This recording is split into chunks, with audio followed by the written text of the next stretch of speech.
Hello दोस्तों, आप सभी को मेरे चैनल कृपानंद भक्ति 1 मिलियन में आपका स्वागत है।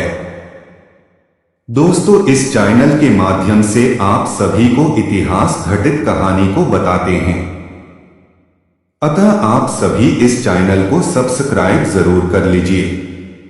दोस्तों, यह कहानी महाभारत का है, जहां चक्रव्यूह में अभिमन्यु का वध कौरवों के हाथों हुआ था। कुरुक्षेत्र में कौरवों और पांडवों के बीच 18 दिन तक घमासान युद्ध चला था। एक ओर धर्म के लिए लड़ने वाले पांडव थे, तो दूसरी ओर छल कपट और धोखा देने में माहिर कौरव। उन्होंने छल से युद्ध जीतने के लिए एक रणनीति बनाई।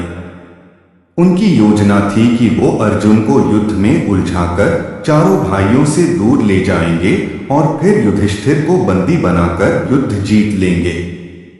अब युद्ध वाले दिन कौरव सेना की एक टुकड़ी अर्जुन से युद्ध करते हुए उन्हें रणभूमि से दूर ले गई।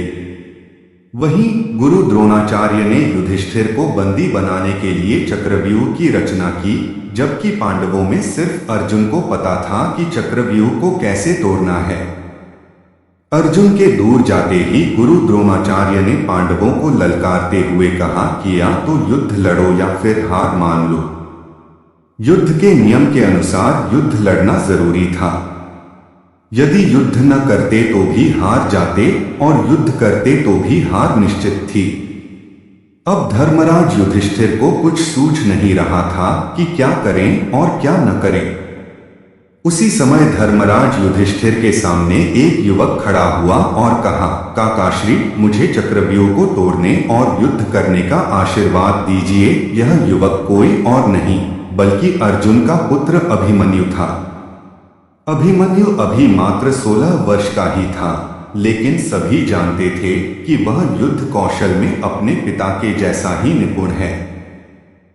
युधिष्ठिर ने अभिमन्यु को मना किया, लेकिन अभिमन्यु नहीं माना और उसने कहा, मुझे चक्रव्यूह तोड़ना आता है।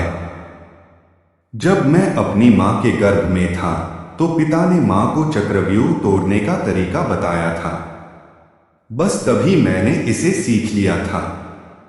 मैं आगे रहूंगा और आप सब मेरे पीछे पीछे आइए।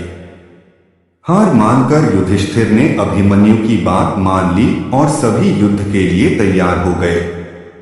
सबसे आगे अभिमन्यु था और बाकी सब उसके पीछे। अभिमन्यु को रणक्षेत्र में देखकर कौरव मजाक उड़ाने लगे कि यह छोटा बालक क्या युद्ध करेगा, लेकिन जब उन्होंने अभिमन्यु के युद्ध कौशल को देखा तो उनके पसीने छूट गए।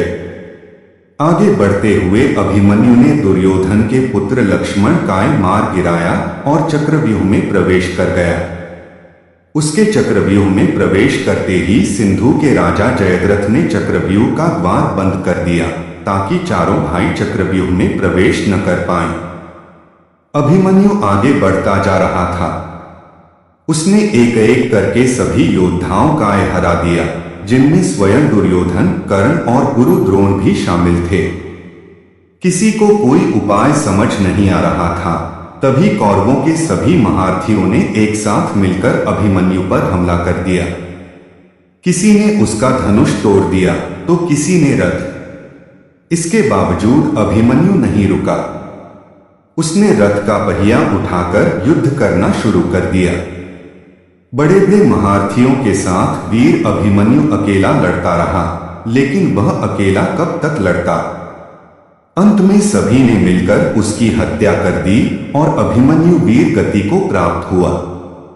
अभिमन्यु की मृत्यु के बाद अर्जुन ने प्रतिज्ञा ली कि वह अगले दिन युद्ध में जयद्रथ का वध कर देगा। आज शूरवीर अभिमन्यु का नामकरण